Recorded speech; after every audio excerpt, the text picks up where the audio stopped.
إنما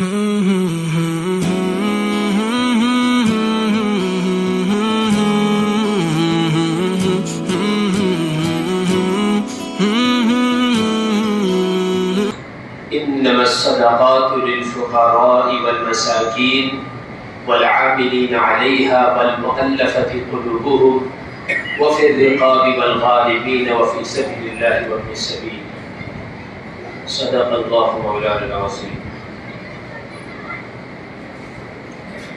محترم عزیزوں اور دوستو، اس وقت ہم اس ماہ مبارک کے اختتام پر پہنچ چکے ہیں اور یہ مبارک مہینہ ہم سے اب رخصت ہوتا ہوا نظر آ رہا ہے۔ بڑی خوش نصیبی ہے ان لوگوں کے لیے جنہوں نے اس مبارک مہینے کا احترام کیا، قدر کی، اس مبارک مہینے کے جو خصوصی اعمال ہیں، روزہ اور تراویح کا اہتمام کیا، اور واقعتاً ان سے زیادہ بد نصیب کون ہو سکتا ہے جن کو زندگی میں پھر سے ایک مرتبہ یہ مبارک مہینہ نصیب ہوا اور انہوں نے اس کی قدر نہیں کی، نہ روزوں کا اہتمام کیا، نہ تراویح کا اہتمام کیا۔ تو واقعتاً یہ بڑی بد نصیبی کی بات ہے، اور انسان کا خوش نصیب ہونا یہ بہت بڑی اللہ کی نعمت ہے۔ انسان کا بد نصیب ہونا کہیں نہ کہیں یہ اللہ کی بہت بڑی ناراضگی بھی ہے۔ تو ہمیں چاہیے کہ ہم ہر ایسے موقع کو، جو موقع نیکیاں کمانے کا ہو، نیکیاں بٹورنے کا ہو، اس کو ہم ضائع نہ کیا کریں۔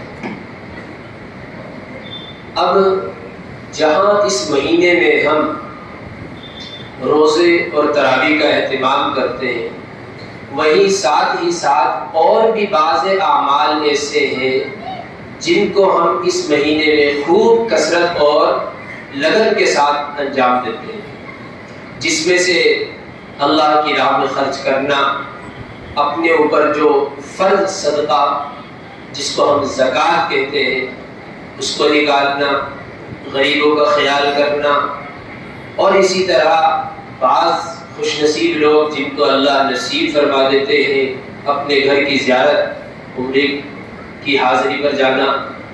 تو یہ بعض اعمال ایسے ہیں جو خصوصی طور پر لوگ روزے اور تراویح کے علاوہ بھی کرتے رہتے ہیں۔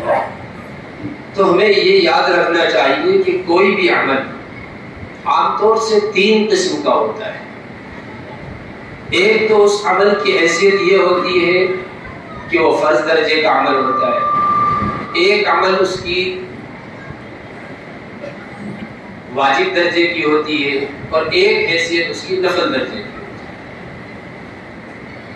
اب یہ رمضان کا مہینہ ایک ایسا مہینہ تھا کہ جس میں کسی بھی ایک فرض کو ادا کرنے پر اللہ تبارک و تعالی 70 فرضوں کے برابر ثواب عطا فرما دیتے ہیں۔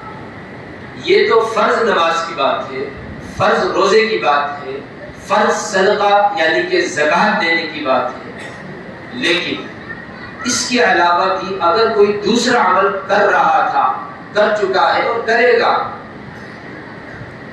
تو پھر اللہ تبارک و تعالیٰ اس کو بھی فرض درجے میں قبول فرماتے ہیں۔ فرض 70 گنا بڑھ جاتا ہے، ایک فرض کے ادا کرنے پر 70 فرضوں کے برابر ثواب، لیکن کسی بھی نفلی عمل کو انجام دینے پر اس پر بھی فرض عمل کے جیسا ثواب ملتا تھا، مل رہا تھا، ملے گا۔ یہ ایک ایسا مہینہ تھا اور ہے۔ لیکن ایک اور ہے کہ جس کو ہم واجب عمل کہتے ہیں۔ اس کو ہم سمجھ لیں اس طرح سے کہ بھائی آپ کے اوپر ایک نماز ہے جو کہ فرض ہے، 5 وقتہ نماز، کہ جس کو چھوڑنے کی اور جس کی معافی کی، جس سے چھٹکارا پانے کی کوئی گنجائش ہمارے اسلام کے اندر موجود نہیں ہے۔ دوسرا عمل ہے کہ جو ہم واجب نماز پڑھتے ہیں، جیسا کہ واجب نمازوں میں ہم کہہ لیں وتر کی نماز ہے جو کہ واجب ہے، اگر کسی کی ایک دن کی نماز قضا ہو جائے تو وہ 5 نمازوں کے ساتھ ساتھ چھٹی نماز وتر کی بھی قضا کرے گا۔ اسی طرح سے ایک نماز ہے نفل نماز، جو ہم تہجد میں، اشراق میں، جاشت میں، اسی طرح سے مغرب کے بعد اوابین جسے ہم کہتے ہیں اس وقت میں، اور دیگر اوقات میں جو نفلی نمازیں پڑھی جا رہی تھیں، یا اسی طرح سے سنت وغیرہ کا اہتمام۔ تو جو صدقہ ہم دیتے ہیں، اللہ کی راہ میں خرچ کرتے ہیں، اس کی بھی 3 شکلیں ہیں۔ ایک وہ ہے کہ جو صاحب نصاب پر سال بھر میں فرض ہو جاتا ہے، اس کو ہم زکوٰۃ کہتے ہیں۔ ایک وہ ہے کہ جو ہمارے اوپر فرض تو نہیں ہے لیکن اس کا ادا کرنا بھی لازم اور ضروری ہو جاتا ہے۔ کب؟ جبکہ ہم نے نظر مانی ہو کہ ہمارا اگر کوئی کام ہو گیا تو میں اتنے روپے اللہ کی راہ میں صدقہ کروں گا، تو وہ صدقہ واجب ہے۔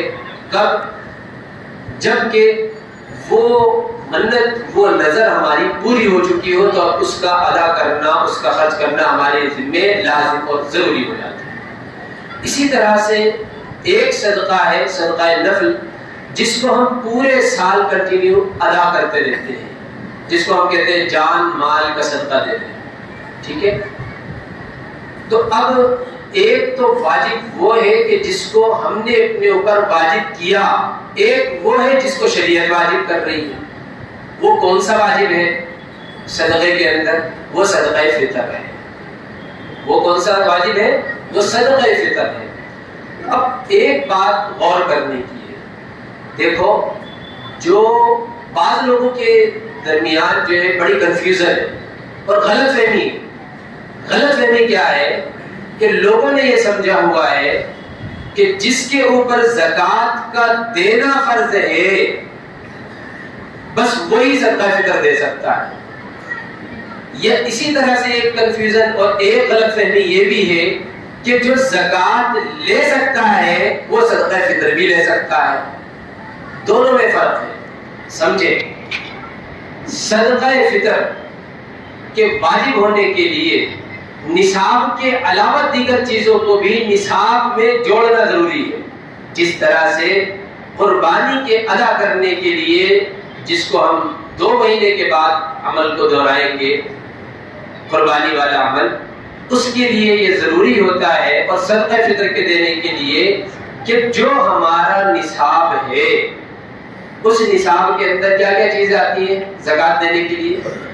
کسی کے پاس 7.5 تولہ گولڈ سونا موجود ہے تو وہ صاحب نصاب، لیکن کسی کے پاس صرف سونا نہیں ہے بلکہ کچھ چاندی ہے، کچھ سونا ہے، کچھ کیش ہے، کچھ تجارت کا مال جس کی وہ تجارت کرتا ہے، سب چیزوں کی قیمتیں لگائیں اور اس کے بعد دیکھیں 52.5 تولے چاندی کی قیمت اور اس کی مقدار کو پہنچ رہا ہے کہ نہیں پہنچ رہا ہے۔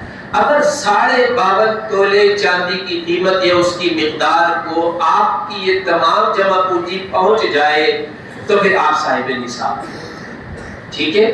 جب آپ صاحب نصاب ہو گئے، اس کی قیمت اگر آپ اندازہ لگانا چاہیں، ابھی سنال سے کچھ دن پہلے میں نے پوچھا تھا، تقریباً 42,800 کے 900 کے قریب وہ بیٹھ رہی تھی۔ اتنی قیمت کا مالک اگر کوئی شخص پورے سال رہتا ہے، جس دن وہ اتنی قیمت کا مالک ہوا ہے وہ صاحب نصاب ہو چکا، لیکن 1 سال اگر برابر اتنا مال باقی رہے، اس سے زائد چاہے کتنا بھی ہو جائے، تو 1 سال کے بعد اسے اب زکوٰۃ دینی ہوتی ہے۔ بعض لوگ ایسے ہیں کہ جن کے پاس کمی نہیں ہوتا ہے، وہ پہلے سے صاحب نصاب ہے تو ان کو یہ سب چیزیں حساب لگانے کی ضرورت نہیں ہے۔ یہ تو ہو گیا زکوٰۃ کا نصاب۔ اب ہمیں صدقہ فطر دینا ہے، تو صدقہ فطر کے دینے کے لیے صرف اس نصاب کی طرف توجہ کرنا کافی نہیں ہے۔ کسی کے پاس یہ ساری چیزیں مل کر اگر 52.5 تولے چاندی کی قیمت یا اس کی مقدار کو نہیں پہنچ رہا ہے تو صدقہ فطر کے واجب ہونے کے لیے اور قربانی کے واجب ہونے کے لیے ہمیں اس سے زیادہ بھی زائد چیزوں کو اس میں شامل کرنا پڑے گا۔ وہ کیا چیزیں ہیں؟ جیسے مثلا ہم کپڑے پہنتے ہیں، عام طور سے ہمارے پہننے کی جو روٹین ہے وہ 3 سے 5 جوڑے، اس کے علاوہ جو زائد ہیں کبھی کبھار کسی فنکشن یا کسی موقع پر پہن لیے وہ زائد ہے، اس کی قیمت جوڑے۔ آپ کے پاس برتن مانڈے ہیں گھر کے تو وہ ہم دیکھیں کہ کتنے ہم برابر یوز کرتے ہیں، اس کے علاوہ جو زائد رکھے رہتے ہیں نا وہ پیتل کے، تانبے کے، ان کی قیمتیں بھی جوڑے۔ اس کے علاوہ گھر کے اندر جو ایکسٹرا چیزیں ہیں ضرورت سے زائد ہیں، ٹی وی وغیرہ اور اسی طرح سے ہم دیکھیں جیسے ضرورت کا موبائل ہے، اس کے علاوہ کوئی اور ایکسٹرا موبائل ہے، اور بھی دیگر چیزیں ہو سکتی ہیں، گھر کے اندر فرنیچر ہے ضرورت سے زائد بھی پڑا ہوا ہے، ان سب چیزوں کی قیمت جوڑیں۔ اور بھی ایک گاڑی ہے ضرورت کی ہے، اس سے زائد ایک اور گاڑی ہمارے پاس ہے جو کبھی کبھار استعمال ہوتی ہے، وہ بھی ضرورت سے زائد، تو ہم اس کی بھی قیمت کو جوڑیں گے۔ ان سب چیزوں کی قیمت کو جوڑنے کے بعد اگر آپ کا نصاب وہی پہنچ جاتا ہے یعنی 52.5 تولے چاندی کی مقدار کو، تو پھر آپ پر صدقہ فطر کا دینا واجب ہو جاتا ہے۔ اس بات کو ذہن میں رکھیں، ضروری نہیں ہے صدقہ فطر کے دینے کے لیے آپ کے پاس چاندی، کیش، سونا یا تجارت کا مال ہی ہو، بلکہ ضرورت سے زائد چیزوں کی بھی ہم قیمت جوڑیں گے۔ اگر نصاب کی قیمت کو پہنچ جائے، نصاب کے بقدر پہنچ جائے تو صدقہ فطر واجب ہو جائے گا۔ اب جب صدقہ فطر واجب ہو چکا ہے تو افضل یہی ہے کہ عید الفطر کی نماز سے پہلے ہم اس کو ادا کر دیں، لیکن یہ ضروری نہیں ہے کہ ہم جلد بازی میں غیر مستحق کو ادا کر دیں۔ اسی طرح سے اس بات کو بھی ذہن میں رکھے، بات یاد آ گئی کہ بعض لوگ جس طرح سے عید الفطر کی نماز سے پہلے صدقہ فطر کو دینا ضروری سمجھتے ہیں، بعض لوگ زکوٰۃ کو دینا بھی ضروری سمجھتے ہیں۔ ایسا کوئی ضروری نہیں ہے۔ آپ کے اوپر زکوٰۃ فرض ہوئی، آپ نے ایک تاریخ متعین کی، اس تاریخ میں آپ نے حساب لگایا، اس تاریخ میں حساب لگانے کے بعد آپ نے وہ قیمت لکھ لی یا جوڑ کر ایک طرف رکھ لی۔ اب جیسے جیسے آپ کو غریب ملتا رہے آپ دیتے رہے۔ ایسا ضروری نہیں ہے کہ رمضان گزرنے سے پہلے مکمل طور پر مجھے نکال دینا ضروری ہے۔ جیسا کہ بعض لوگوں سے جب بات کی جاتی ہے کہ بھئی فلاں جگہ ذرا ضرورت ہے اس جگہ دیکھیں، کہ نہیں میں تو جی کیا کر چکا ہوں، بعض مدرسے والے بعض کی بات جاتے ہیں کہ نہیں میں تو سب دے چکا ہوں، میں تو 10 رمضان کو فارغ ہو گیا، میں تو 15 کو فارغ ہو گیا۔ ارے بھائی یہ بھی تو دیکھنا ضروری ہے کہ آپ فارغ کہاں ہوئے۔ ایسا تو نہیں آپ نے جلد بازی میں کہ نہیں زیادہ ثواب ملے گا، زیادہ ثواب تو اس وقت ملے گا جب اصل مستحق کے پاس وہ پہنچے گا۔ گزرنے سے پہلے مکمل طور پر زکوٰۃ کا دینا کوئی ضروری نہیں ہے، لیکن اپنی تاریخ میں اس کا حساب کر کے رکھ لینا ضروری ہے۔ اگر ہمارے پاس اس وقت اتنی قیمت موجود ہے جو ہمارے پر زکوٰۃ کی نکل رہی ہے، ہم دے دیں آہستہ آہستہ اگر مستحق آ رہے ہیں، اور اگر ہمارے پاس اس وقت کیش نہیں ہے تو ہم لکھ کے رکھ لیں، جیسے جیسے کیش آتا رہے ہم دیتے رہیں، یا ہمارے پاس کیش ہے تو ہم ایک طرف جوڑ کے رکھ لیں، اور جیسے جیسے غریب اور مستحق ملے ویسے ویسے ہم ادا کرتے رہیں۔ ایسا ضروری نہیں ہے کہ رمضان میں ہی ادا کرنا ضروری ہے۔ ان باتوں کو بھی ذہن میں رکھ کر عمل میں لائیں۔ پھر عید الفطر کے دن صبح صادق سے پہلے آپ کے یہاں اگر کسی بچے کی پیدائش بھی ہو چکی ہے، آپ کے اوپر اس بچے کا بھی صدقہ فطر دینا واجب ہے، جبکہ آپ پہلے سے صدقہ فطر کو اپنے اوپر واجب کیے ہوئے ہو، یعنی آپ صاحب نصاب ہو، تو پھر آپ اپنی طرف سے بھی، اپنی اولاد کی طرف سے، نابالغ کو اولاد کی طرف سے، اپنے والدین کی طرف سے، کسی کی طرف سے آپ دے سکتے ہیں۔ کسی کی اجازت کے بغیر بھی دے کر اس کو بتا سکتے ہیں کہ میں نے آپ کا صدقہ فطر ادا کر دیا ہے۔ یہ اسی طرح سے کسی نے ادا کر دیا تھا، آپ نے بھی ادا کر دیا، تو پھر بھی نفلی صدقہ ادا کرنے کا ثواب مل جائے گا۔ جیسے کسی نے قربانی کر دی پھر بھی آپ نے محبت میں اس کے نام سے کی، تب بھی آپ کو اس کی طرف سے نفلی قربانی کرنے کا ثواب مل جائے گا۔ تو اس طرح سے اپنے عمل کو جانچتے رہیں، دیکھتے رہیں، اور صحیح طور پر عمل کو انجام دینے کی کوشش کریں۔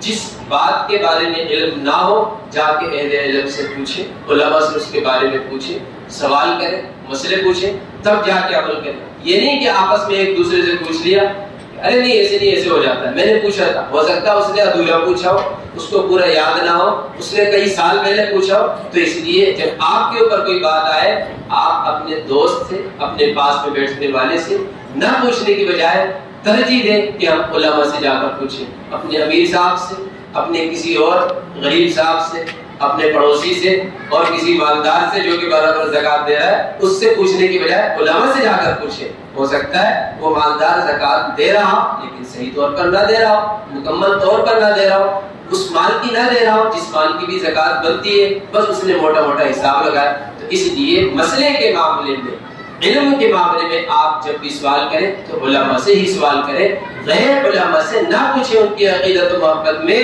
اپنے ایمان اور یقین کو برباد اور خراب نہ کریں, اپنے دین کو کمزور نہ کریں. اس لیے کہ بعض لوگ دوسروں کی عقیدت اور محبت میں, دیکھا 5 وقت نمازی ہے, پورے سال پہلی صف میں نماز پڑھتا ہے, سال میں چلے اور 4 مہینے بھی لگاتا ہے, اس سے مسئلہ پوچھنے لگے.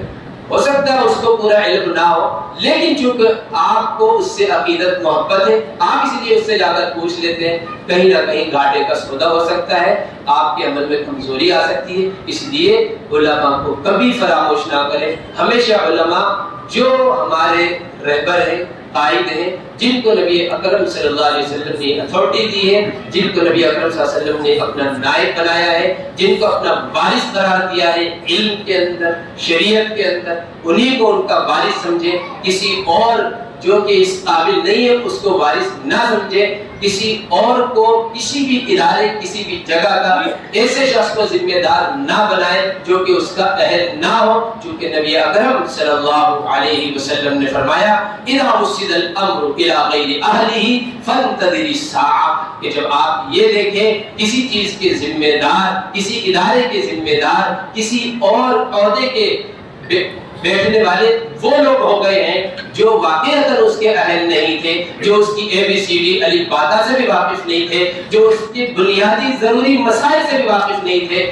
آپ ان کو جب دیکھیں کہ وہ اہل ہو چکے ہیں, وہ ذمہ دار بن چکے ہیں, تو نبی فرماتے ہیں اذا وسد الامر الى غیر اہلہ فانتظر الساعہ. اب آپ قیامت کا انتظار کریں, اب آپ قیامت کا انتظار کریں. یہ قرب قیامت کی علامات میں سے بیان کیا گیا ہے. بات بہت ساری تھی, چونکہ صدقہ فطر ایک اہم مسئلہ تھا, اس کے متعلق ہم نے ضروری سمجھا کہ کم سے کم اس کے اوپر واضح طور پر بات ہو جائے. اللہ تبارک و تعالی ہم سب کو عمل کی توفیق نصیب فرمائے.